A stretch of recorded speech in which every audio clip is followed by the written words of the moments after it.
Previously on Live the Fish Opera Repair. I had this customer drop this boat off actually yesterday, and here it sits in the dryer, and we'll do a health check and see if I know it doesn't have spark because the coil is bad in it. It's been disconnected.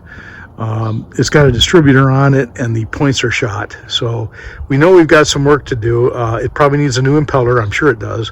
So he's going to have me do all this work, and I'm going to put this on video just to see, you know, if there's other people out there that want to know how to do a 75 horse Johnson. It's a 1963, I think he said, but we can find that out. We'll figure out what year it is. But you can see it's hydroelectric or electromatic. Not a hydroelectric, it's electromatic shift.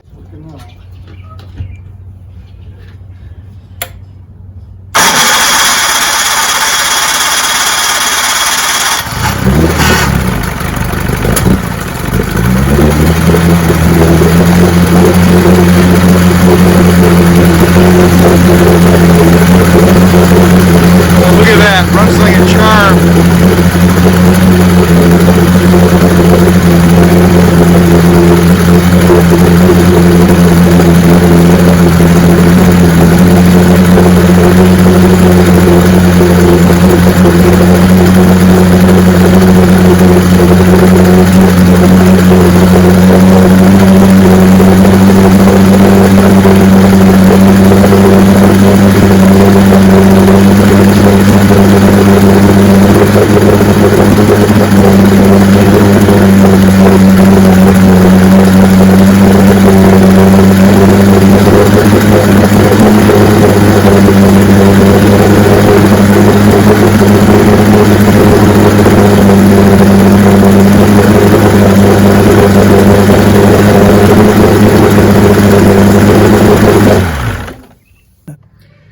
Okay, this cable was bunching up, this sheathing, because the cable actually comes through here. Now there is an opening here.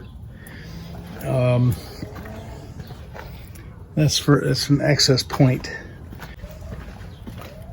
I probably could have just removed this, but this at least shows you with the front cover removed kind of what it looks like.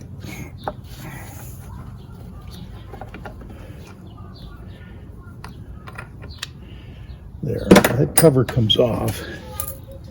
Yeah, and there's a clamp right here. So let me see if I can get you in the picture.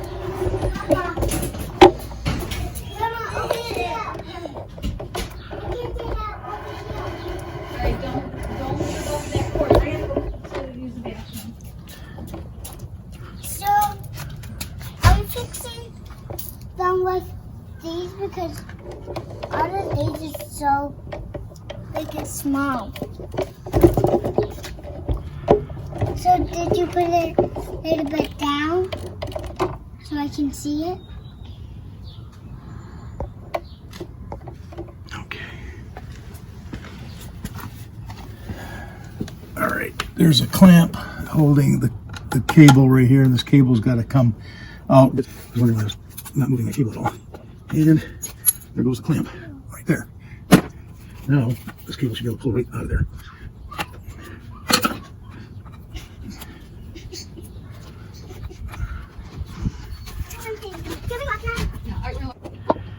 That lower unit, this gasket here is actually got a break right there, so I don't think we want to reuse that gasket, and it is kind of old and brittle anyway. So we'll order 2 new gaskets so far, and our clamp for the top of the coil. Coil needs a new clamp and screws for that. So, okay, I got it up on the vise. I was just able to pull the lower unit out slightly away from the boat, and I was able to get the lower unit out. I didn't need the cherry picker, but anyway, it's in the vise, and you can see top to bottom here what it's comprised of. Now I've taken the protective sheathing off the cable. That's this sheathing here, And I just want to take a good look at this cable, and I want to show the owner this because this is kind of the weak point in these cables, in these types of electromatic shifts. These cables tend to swell over time from corrosion. Now there's nothing wrong on this side, but if you look at the other side, you can start to see the seam is beginning to show signs there. In fact, there was some cracking. If you look, there's some cracks in it right there. And, you know, I mean, this will probably last a little while longer, but it could short out on him, you know, while he's got it on the water. So I'm going to let him know about it. I think we can reuse it this time. Maybe even seal that up with some, you know, some gasket sealer or something like that, just to keep corrosion out and keep the water out. But anyway, it looks like it'll function. I can do a ohms resistance test on it and see if I'm getting the 6 ohms I'm supposed to get, you know, from that wire. Should be able to go. Trying to remember how to do that, but you touch the leads on these cables, and I believe you just go from here to ground on the aluminum housing, and you should get like 6 ohms of resistance through each wire if they're functioning right. Now I didn't shift this when we had it running because I didn't have enough time, because I think the water pump is completely toast, and it didn't want to do any damage to the motor. But I'll also do a pressure test on this and vacuum test. Once I drain it, I'm going to drain the oil out of her, and then we'll test it and see if there's any signs of any leaks anywhere on the drive shaft seals. We'll see if there's any, if it holds pressure, it holds vacuum, just to see if the seals are good. If not, then we may have to throw some new seals in it as well. So let's start with opening it up and taking a look at the oil that's going to drain out of this, and we'll figure it out.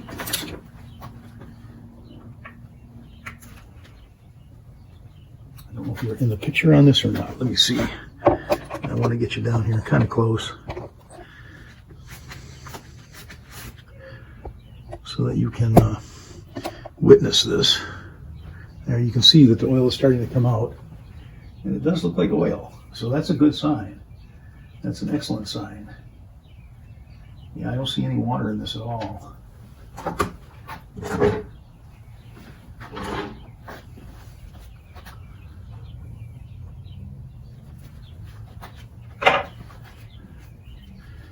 That's a very good sign.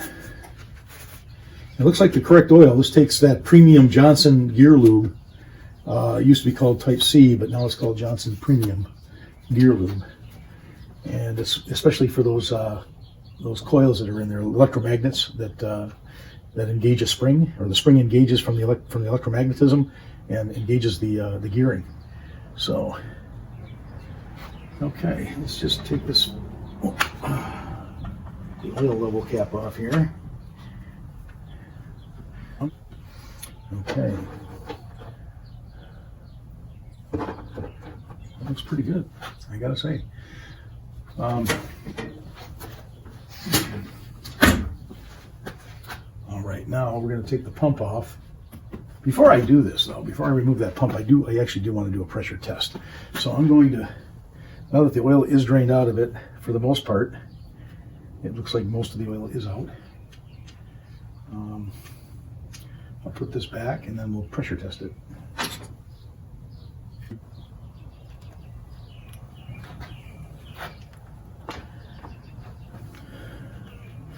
And this should be done every time you service one of these lower units. You should do a check on this. I mean, I would, you know, unless you know for sure it's your boat and you've had it, you know year after year, you've never seen any water come out of it when you drain it. But this is going to help me determine whether this thing needs seals or not.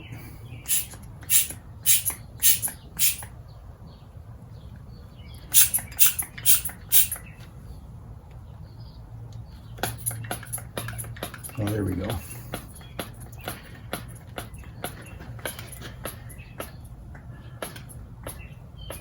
I'm only going to go to 10 pounds on this particular model because these older ones didn't have as good a seals in them as the newer models do. So 10 pounds should be adequate. And it looks like it's holding. So let me get my soapy water. Yeah, it looks like she's holding. So I can let that sit for a while.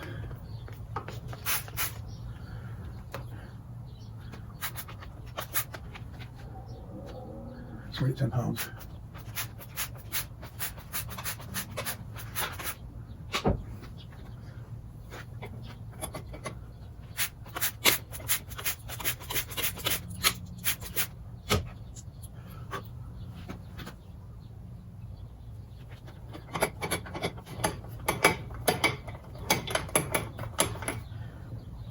Yeah, I'm not seeing any loss of pressure.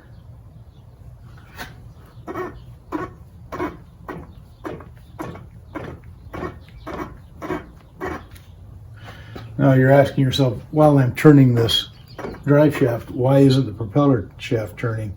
And that's simply because it's an electromatic shift and it requires current to shift it into first gear. So just keep in mind that on these old units that if you lose battery, you also lose forward gear. So that was a real problem. So you always have to have your battery up.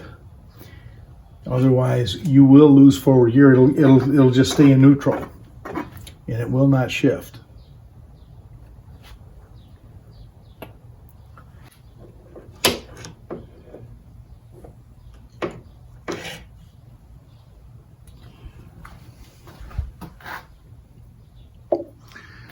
Yeah, that's right on 10 pounds, and it hasn't budged. So okay. Just, I'll come back and we'll take a look in about half an hour or so, see what happens. Okay, it's been about a half an hour, and this hasn't budged at all. I mean, if it has, it's just been a sliver of a pound and not even a half a pound. So I'm just going to call that good. You see, for this older model, this is damn good. There was no water in the in the crankcase or in the gear case, so I think we're good to go. I'm going to pull the I've already pulled out the water pump bolts, and we'll remove the water pump and see what we have. Wow, that base plate don't look all that bad. There's my my Woodruff key just fell in. Hold on. There we are. There's the Woodruff key. Let's pull the pump off. The pump housing off, and see what that impeller looks like in there.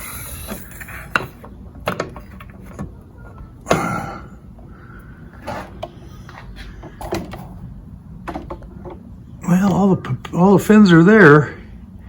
Don't look too bad. Let me get it off and we can take a look at it a little bit better. Get a closer look at it.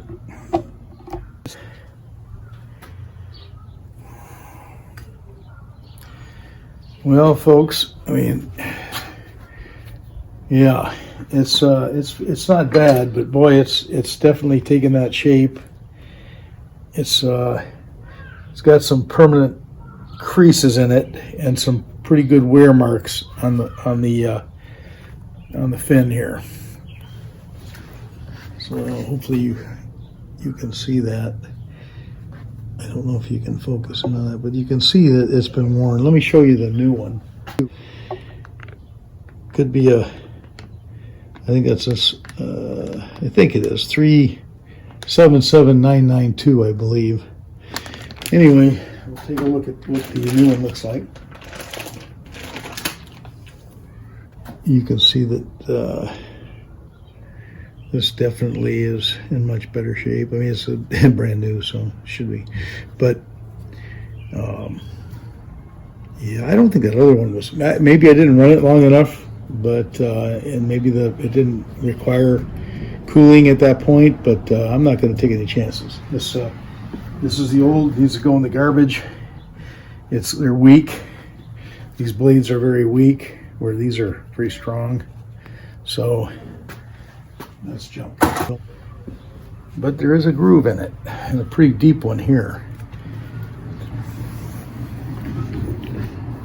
Right at the base, where the you can almost see how deep that is. So we're going to pitch this and put in a new one, just for good measure. And I've also got a new gasket here, so we'll put a new gasket in it.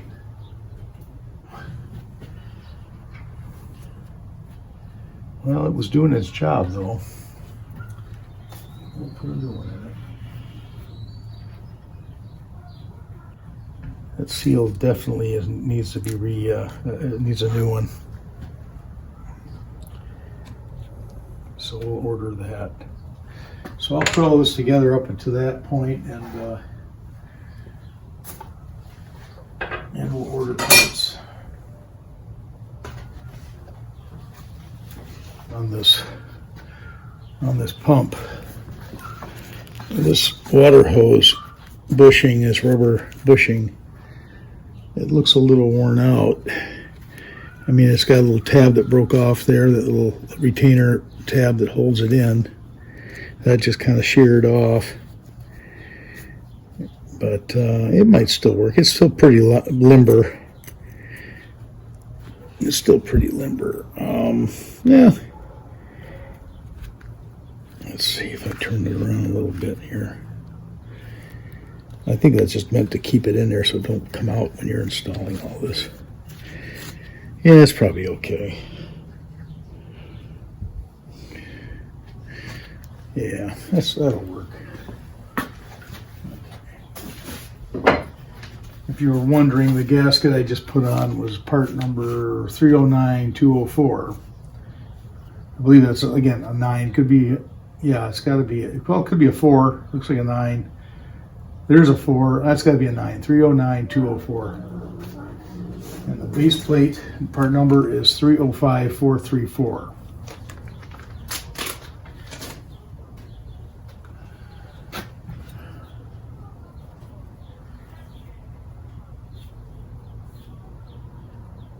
That's even stamped on it. 305424. 484? 4. Oh, it is a 3. 434. Hard to tell, but it is a 3. So that goes on there like that. I probably, before I do this, I probably should put some of that Aviation sealer on the gasket, or at least on the lower portion where this goes on.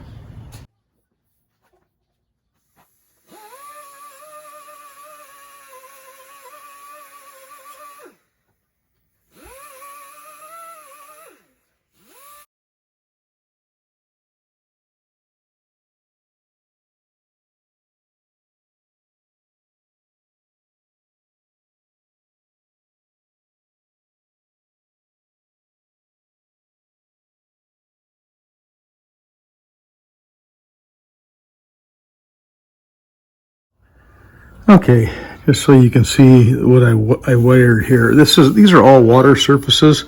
Nothing here is oil. So you know, a lot of people don't like to use wire brushes on aluminum, but I think this is okay. This is I didn't go real aggressive, and I just took it down. I just took it down to where I could get the gasket material off of it, and we'll go from there. So anyway, I just wanted you to see that, and so now we can reassemble the pump. Okay, so I put Permatex Aviation sealer around the gasket surface of the water pump. I've also put it on the back side of this gasket. So we're going to slide this on, and this should produce a nice watertight seal. Also, I'm going to put some more on top of the gasket.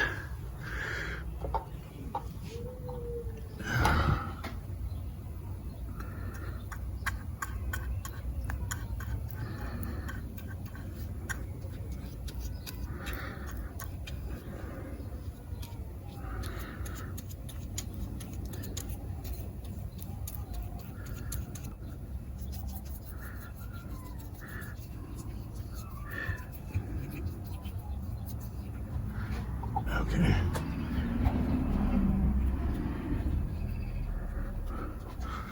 That looks pretty good. Yeah. Top plate.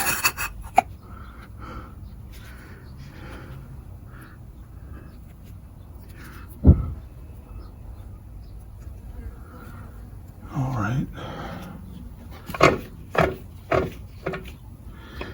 Put our Woodruff key back in.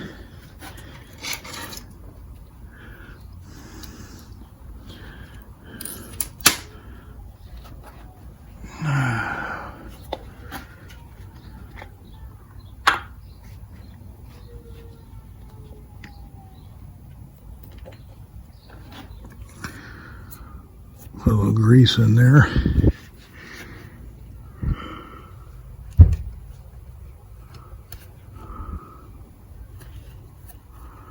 Yeah, it should hold it. I don't think it matters which direction this goes on. That Woodruff key goes all the way through, or the keyway goes all the way through it. Okay, so that's what I did. I just spun the blade, or the impeller, counterclockwise. Now I'm going to line up that Woodruff key with the keyway on the pump.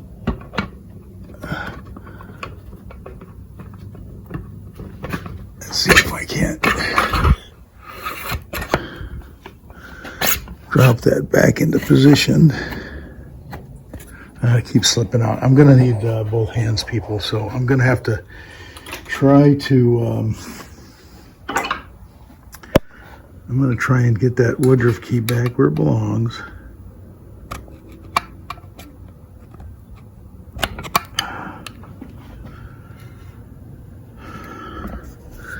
Keep this thing up in the housing. There. And then drop it down. Yeah, that's what I wanted. Okay. All right. Now I just need to secure that with the, and I want to spin this just to make sure it's okay. Okay, I've got the water pump on.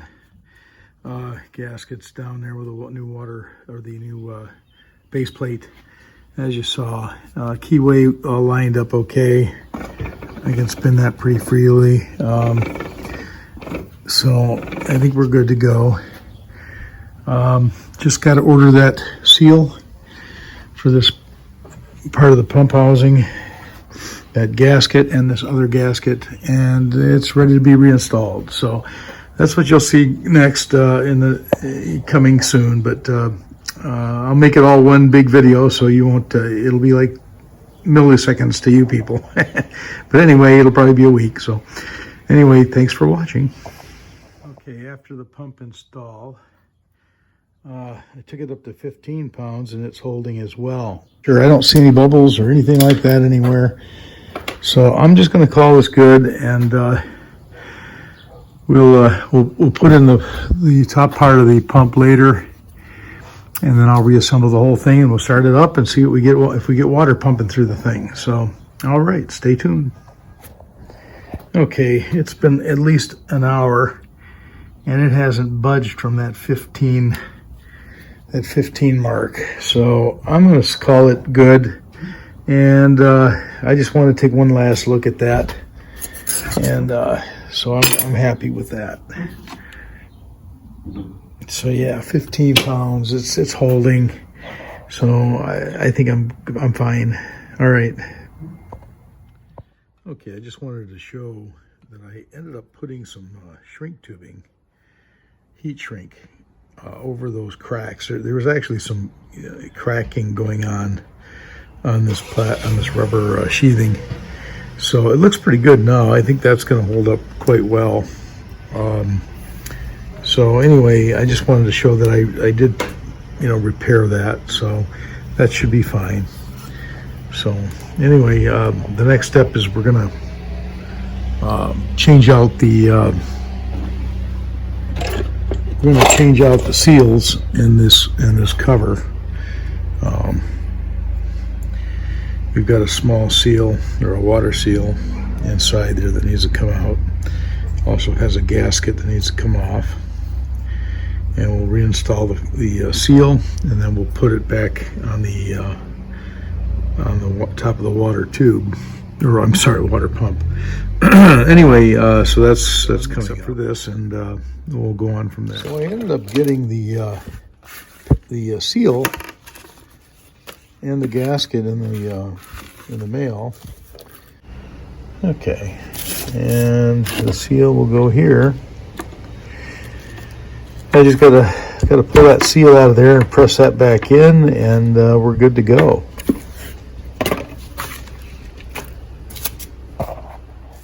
Okay, so I've got this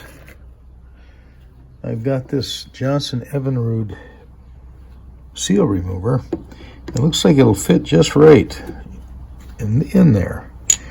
So I'm gonna give that a try.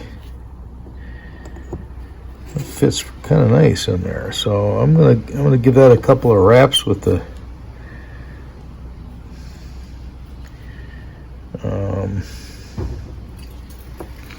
I might have to check that in the vise though to do that properly. So hang in there. Okay, so I've got that setting up, straddling on the vise. Might have to open that up a little bit more.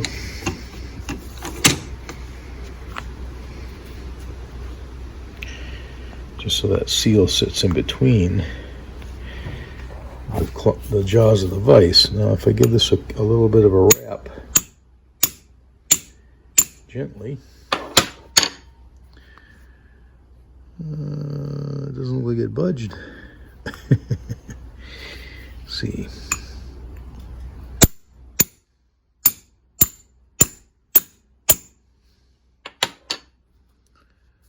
Huh.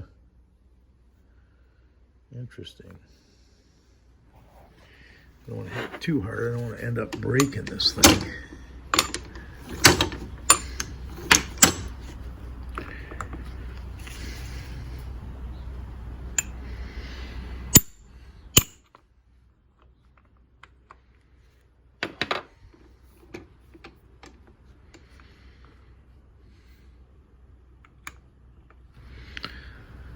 I think that should do it.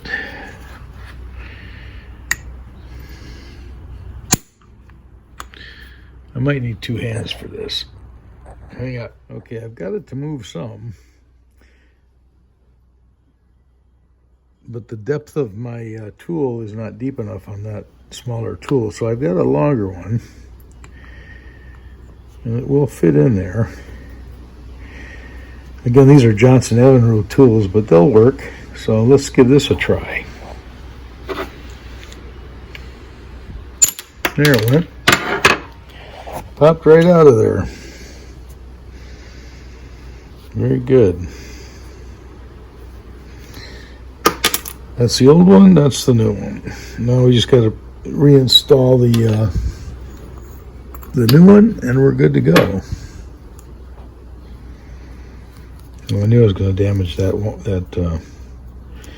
That's why I got a new gasket, because I knew that was going to get damaged. But anyway, no matter. Clean that off.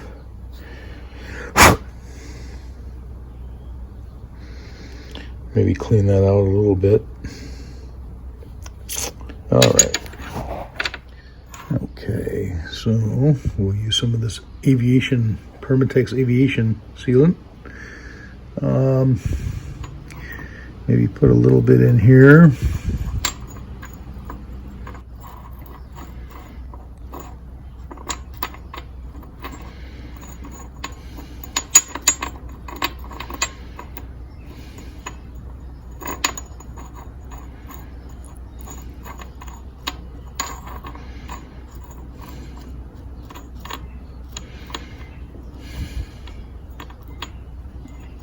But I'm putting it around the seal. Now, since I don't have an arbor press, I'm just going to try and get it in with the vise. Can I show you what I'm doing here?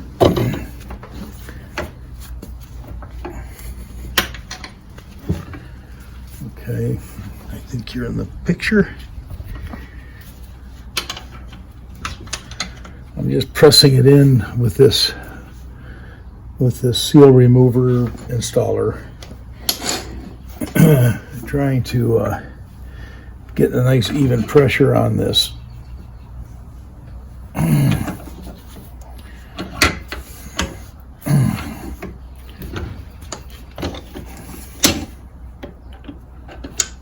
Now let's see.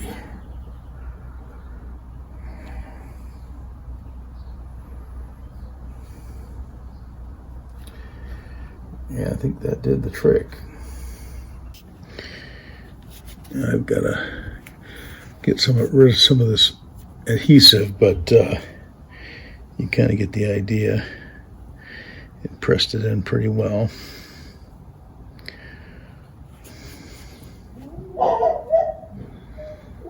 So we'll let that set up, and that adhesive should set that up pretty well.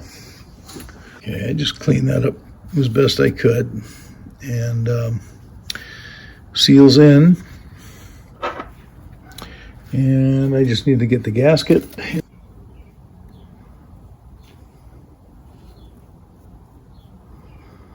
Just give it a light coat.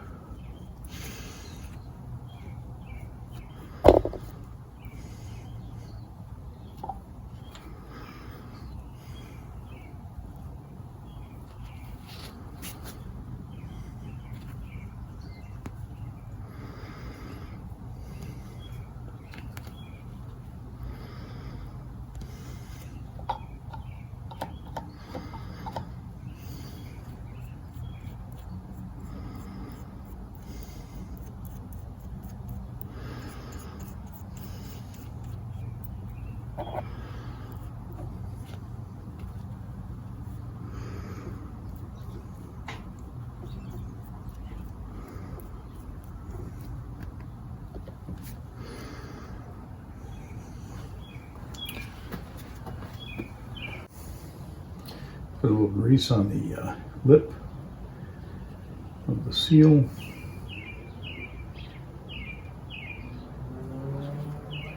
That'll help transition it over the drive shaft. Down over the shaft, set it in place.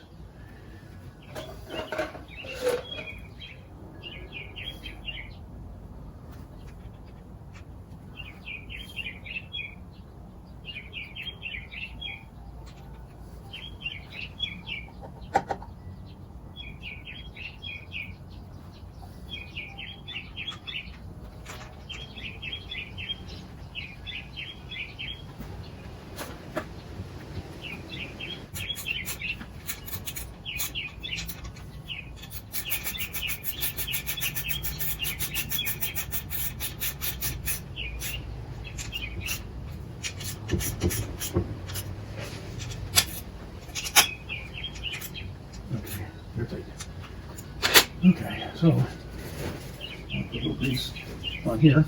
That's the butter tube around it, just so that goes on easily.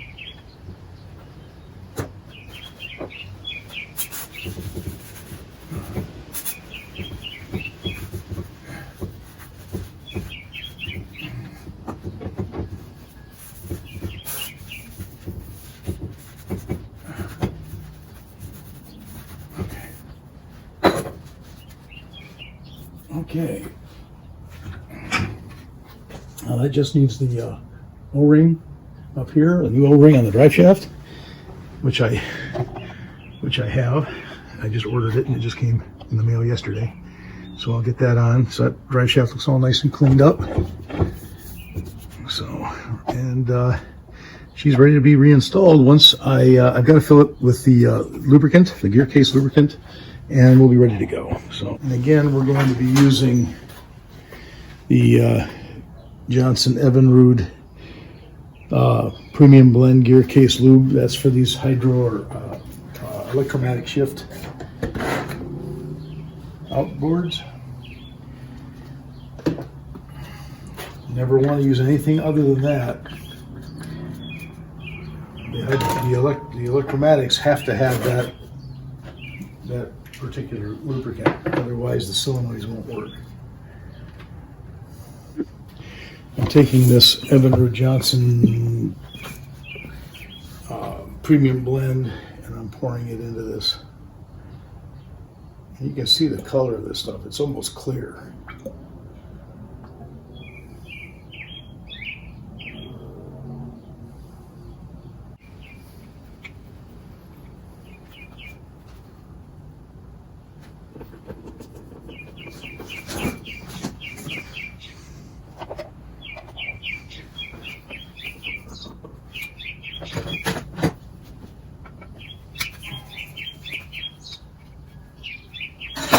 I got new washers for these drain and vent plugs. So they're in the house, so I gotta get them. But you kind of get the idea here.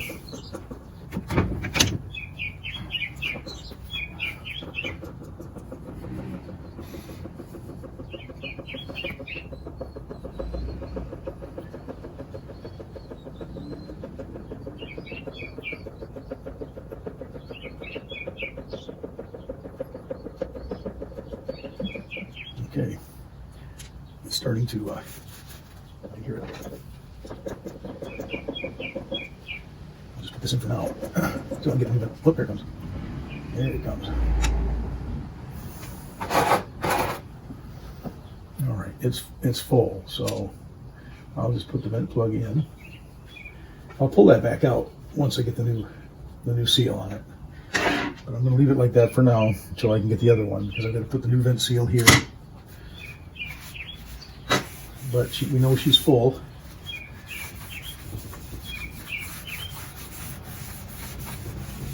Okay.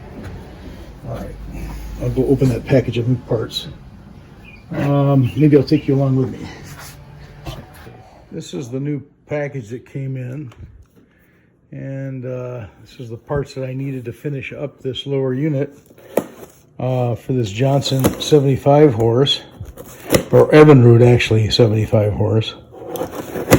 And I know the customer has been anxiously waiting for this boat to get finished.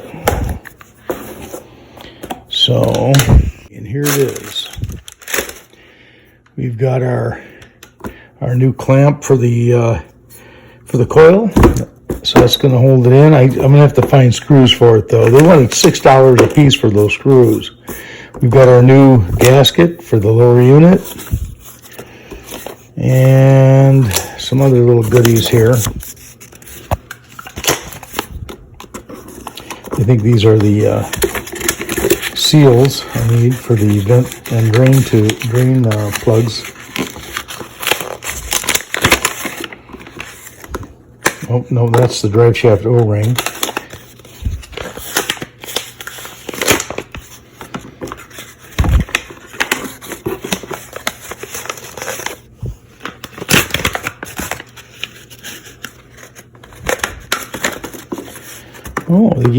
Okay.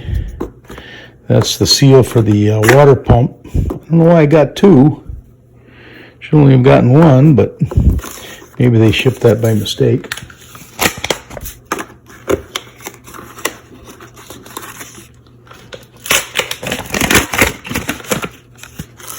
And there are the seals, so the two seals I need. Okay, so these are what I was coming in for.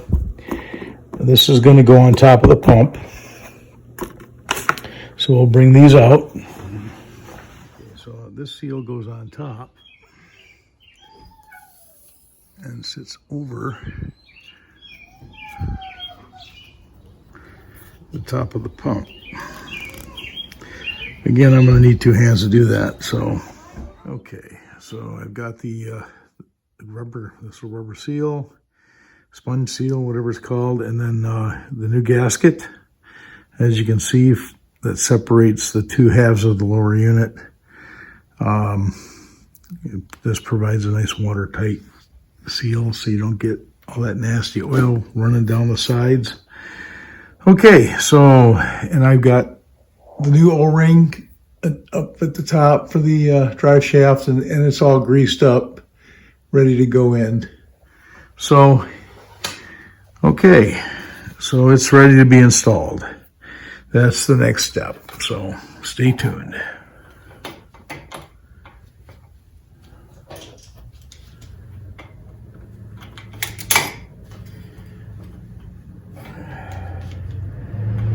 Couple last things I wanted to do before I decide to put this back together on the boat. I just want to make sure that this prop shaft has been lubricated before it goes back together. And I also want to make I've already done this off camera, but I want to do an ohms check to show that the resistance on that shift cable is correct. It's supposed to be at least 6 ohms of resistance. So I'm going to check that as well.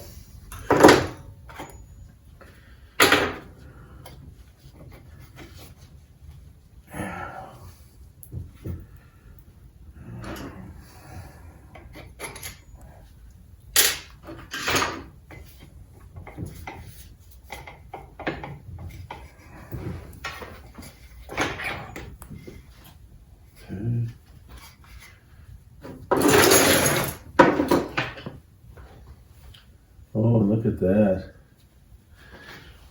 Yeah, I'm glad I did this because if you can see this, hopefully you can, around that prop shaft, there is a ton of fishing line. Now, I've already pressure tested this, and it didn't have any problems with that, with the pressure. So that seal should be okay, but this is exactly why I wanted to take this off of here, because this is it can be a problem. This would have cut that seal and rendered it useless, and it would have leaked. So you can see all the fishing line is here. Wow.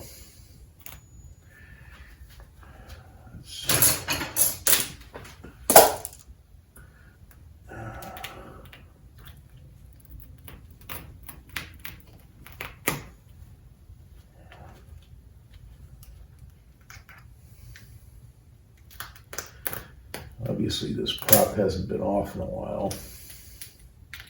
There's absolutely no grease on the shaft either.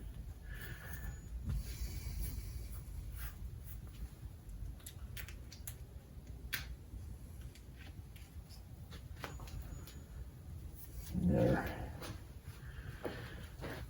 It's clean now.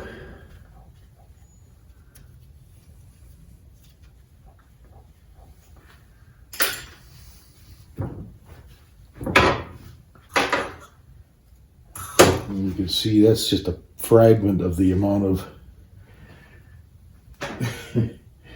fishing line. That should be inspected every year. So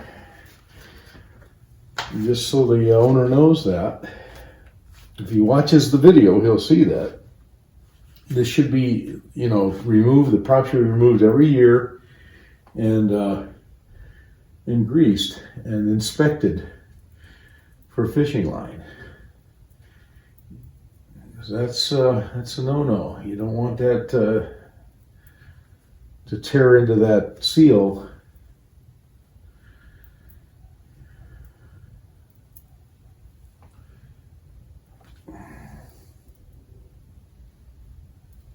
Okay.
there. It's on there.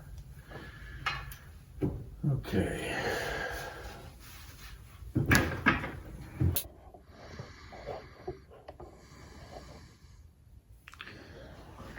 Okay.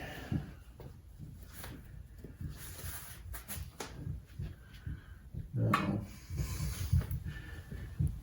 again, if you can see this, you got a green and blue wire. The green is for go and the blue is for reverse. So when I put the lead on the green wire for resistance, then I touch the ground anywhere here, you can see that I'm showing about 7.6 ohms of resistance on the green wire. Anything above 6 is considered good. So 7.6 is perfect. That means the resistance is good. I'll try it here. Let me see.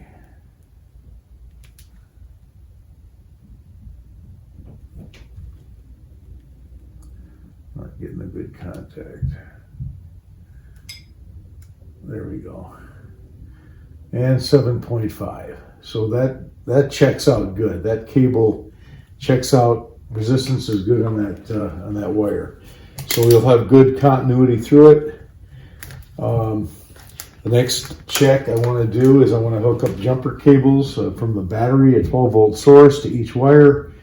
And then that should engage the solenoid so that it would either go into forward gear or reverse gear. So that's next.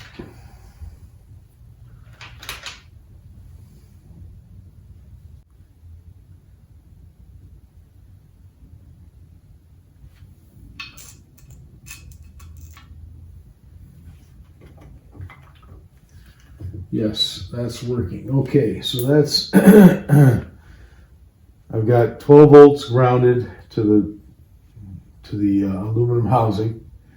This is the forward gear. So when I touch this from the battery, I can feel that that will not turn. So that's engaged. So now I'm going to try the reverse gear. See, and that is also not spinning.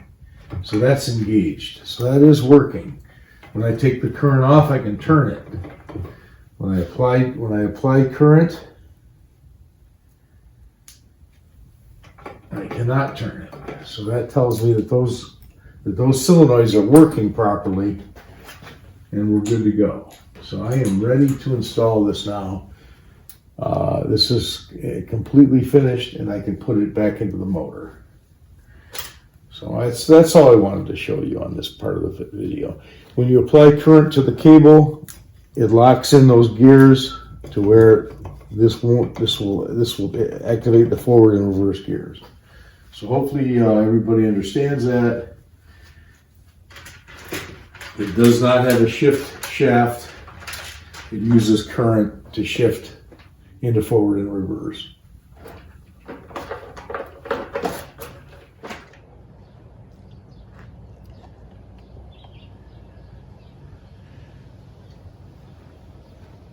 Okay, as you can see, the boat's been cleaned. Now I'm going to reinstall the lower unit. So after that, I'm probably going to degrease this engine a little bit using the super clean.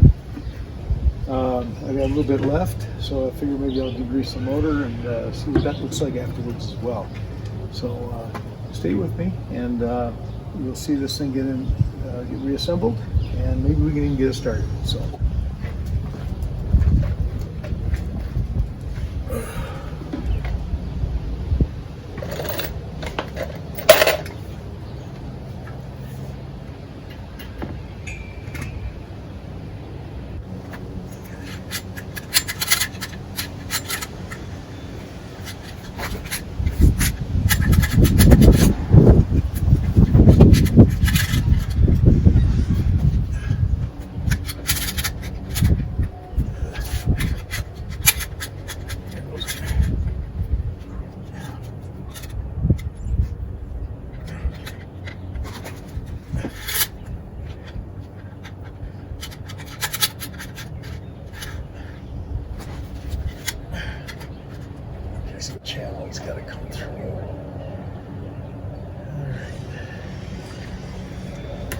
there's a channel in there. It's got to go right directly through.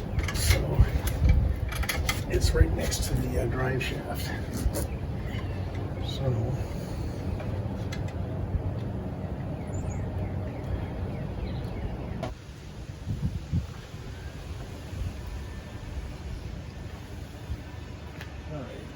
time to install the lower unit. Hopefully we can get this out.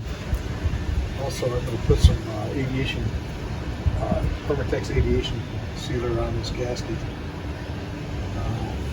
Maybe the lower portion and on top as well.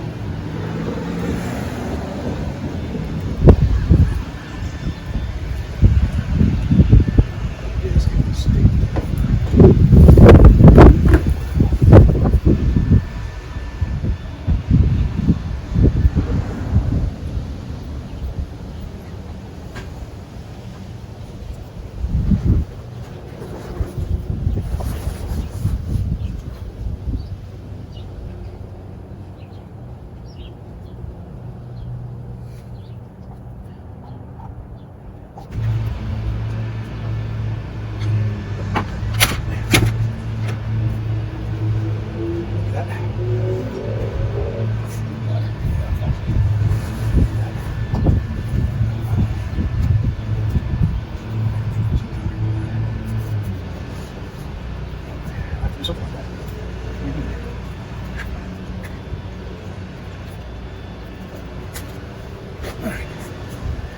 Now before I do this, I want to get some clamps and help me.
No.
straight. What's going on here?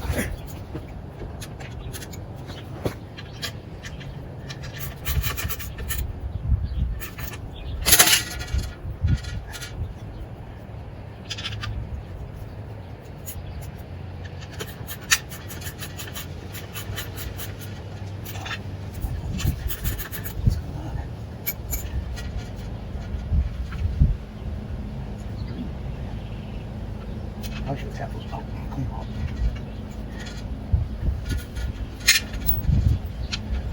Crazy, crazy, crazy. Street.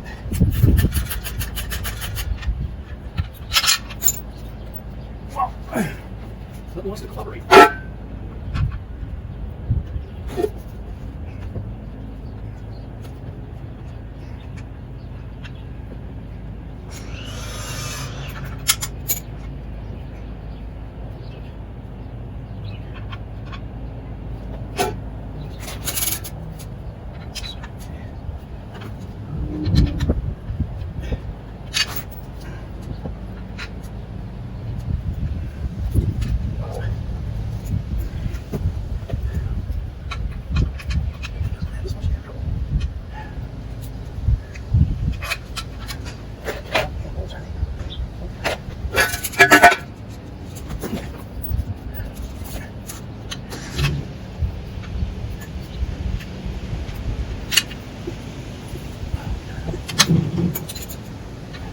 Just one bolt's all I need. I don't want to win. Why does it not go in here?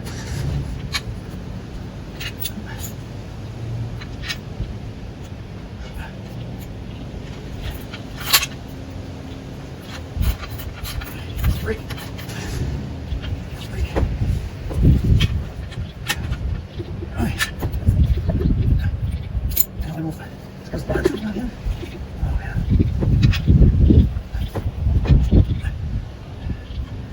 Yeah, it's much more than I thought it would be. Yeah, she won't fit.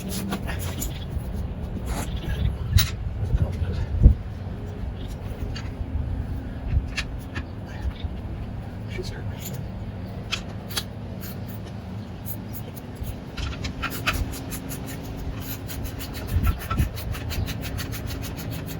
Okay, that's it.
think she's in, I hope.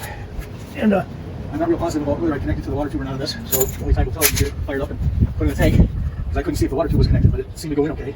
So hopefully it hit that, the water tube and the grommet merged into each other. So we'll know if we see water coming out, and I gotta pull it back out again. So I might just leave off this cover plate until I get it running and know. So I'll leave this off now. So I'll probably have to take that off again if I have to drop the oil. So right now,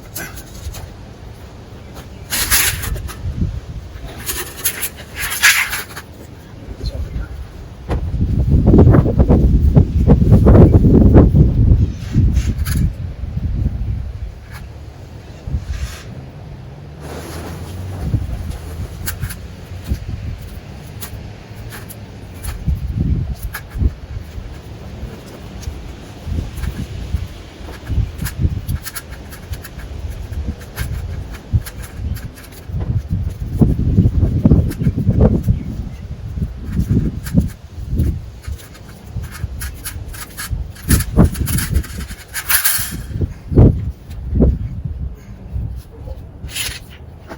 Okay.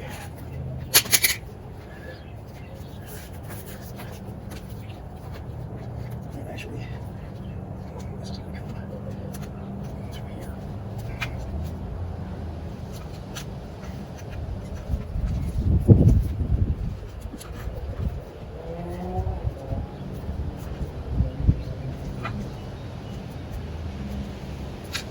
So here, and let's do this kind of right here.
Yes, you are.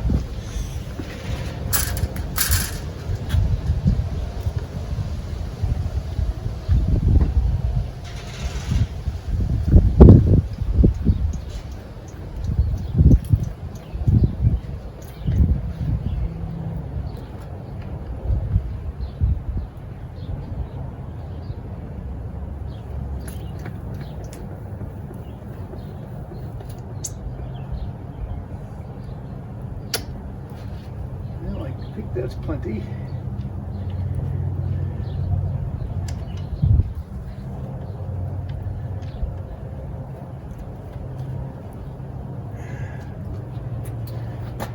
Okay.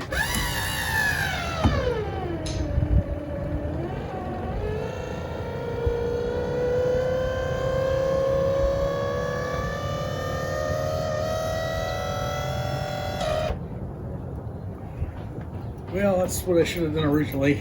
Oh boy. Okay, at least we know it works. And it does go up. Just needed fluid. Now,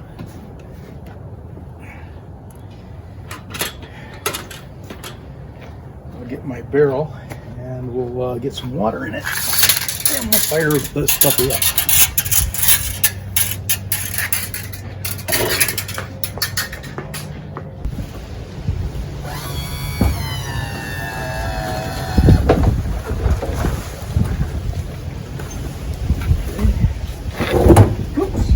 Hey.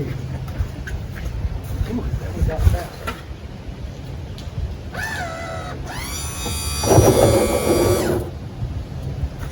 Yeah, that motor sounds much better now that it's got fluid in it. Just wondering. I'm going to get a skid because I don't know if that was up high enough. Yeah. That'll give me a few more inches. Let me raise it up a little bit.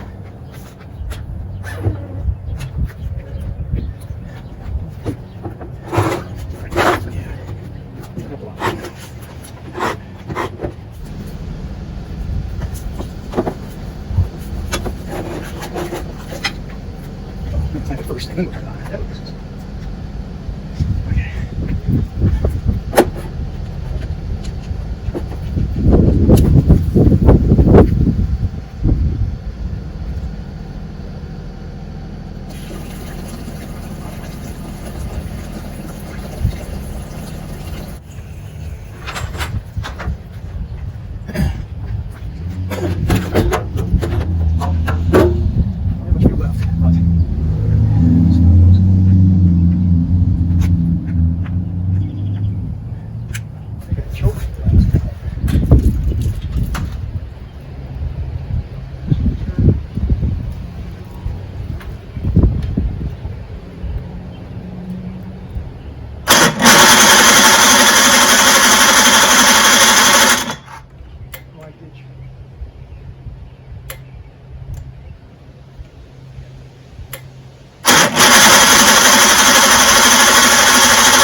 called a lean sneeze, and it's a carburetor adjustment.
Now this is just my gut feeling, but for some reason this side is getting hotter than this side. This side's cool, I can put my hand on it. This side not so much. I don't have a thermometer to judge the temperature of this, but I don't like how hot that's getting. It's got a new impeller in it. It's pumping. Now unless there's some blockage here in this hose or in here, that's a whole nother ball game. So the owner is going to have to, yeah, that's too hot. I would say that, you know, if he runs this thing, he may burn it up. So the next thing probably to do is get into this thing and see. I don't believe there's thermostats on here, but there's definitely, maybe just even open up this hose and see if water is flowing through there. It probably is, but well, maybe I'll just open that up and see. It looks like somebody's been there again. It's got different clamps on there than these. So this has been, somebody's been into this before. So I'm wondering why. Is there a problem? Was there a problem before? Because that bank is very, very hot. It's too hot. It shouldn't be more than 140 degrees, and I can tell you that's more than 140 degrees. And I am not going to burn this motor up attempting to start it. So at least it runs. We know it runs good. At least it idles okay. But we gotta look at that. I don't know.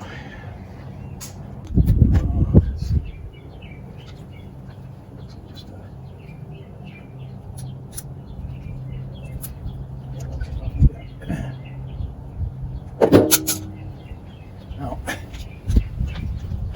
I'm gonna pull this off and see if I get water flowing through that tank. If she'll come off. Yeah, there she comes. So, I want you in the picture on this because this is important. Now,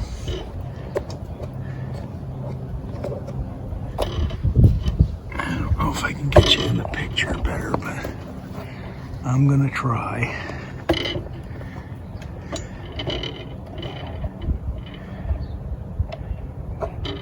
Yeah, I think you can bear witness to this. We'll see. I'll start it up and we'll see if we get any water flowing out of that tube. If we do, then we probably know we're getting water there, but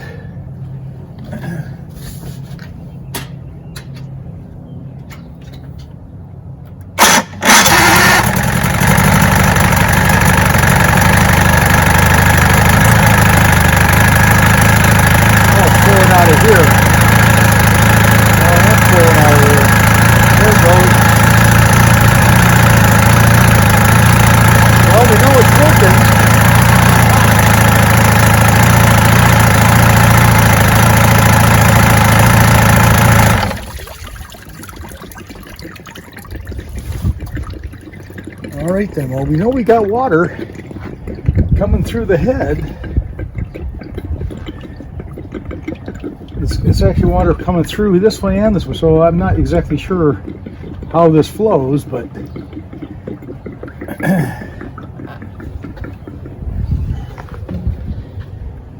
well, unless there's a clog, there's no clog. It looks like it's coming out pretty good. Definitely got water flowing.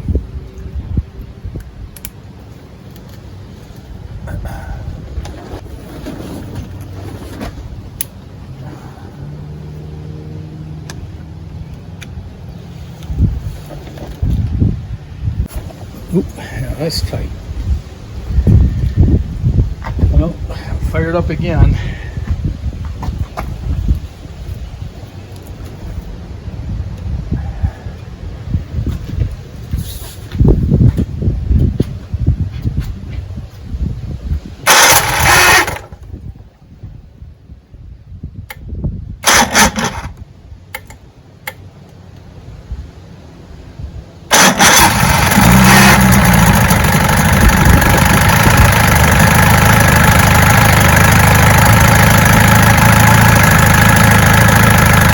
Could it be because of these NGKs, but I got NGKs on both sides, so that doesn't really make a whole lot of scent.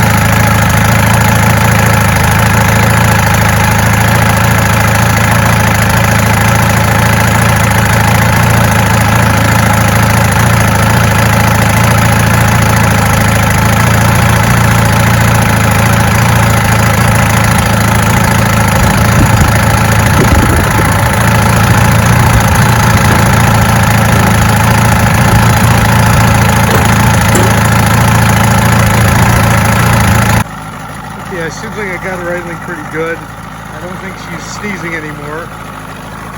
It's been warmed up. And the head is still pretty hot. I don't care for how hot it is, but I can touch it for a couple of seconds and that's about it. This other side feels pretty much the same now. So maybe that's normal. I wish I had a laser thermometer to tell what temperature it is. This does have an over temperature alarm in the front. And the light goes on when it's too hot. So it's not, right now, it's not showing that. So, and I did check that. I grounded it out and it did light up. So now the bulb works. Let's put it in forward gear. And we just heard it. It is running in forward gear. Very smooth. I'll try it in reverse now.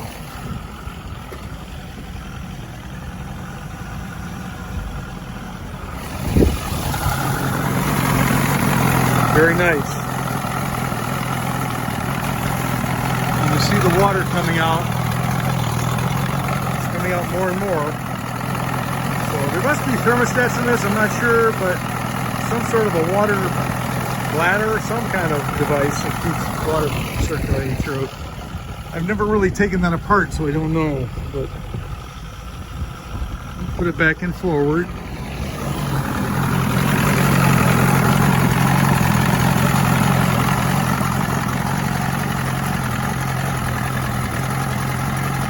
So water is bubbling out, and I mean it is hot, but it's actually cooler now. So it must be because of the cold water I'm introducing to the barrel. Yeah, definitely gotten cooler. So that's a good sign. I think we're in good shape. So as it gets hotter, it allows more water to flow out the exhaust. Yeah, I couldn't do this before. So it must have, well, just hiccuped a little bit.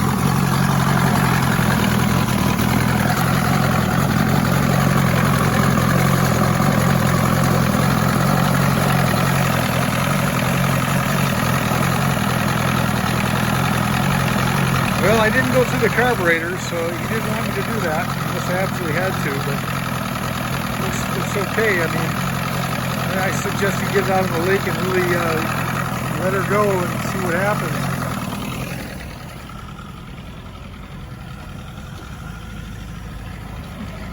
That is warmed up. He's idling good, cooled down. The engine is cool, a lot cooler than it was. Yeah, that's much better. So I'm happy now. I was a little concerned. It was getting hot and then it started coming out really good out the blubber hole. So I'm going to throw it back together and we'll clean it up, clean the engine. I'll use some super clean degreaser on it and see how it turns out, and then we'll take one final picture of it.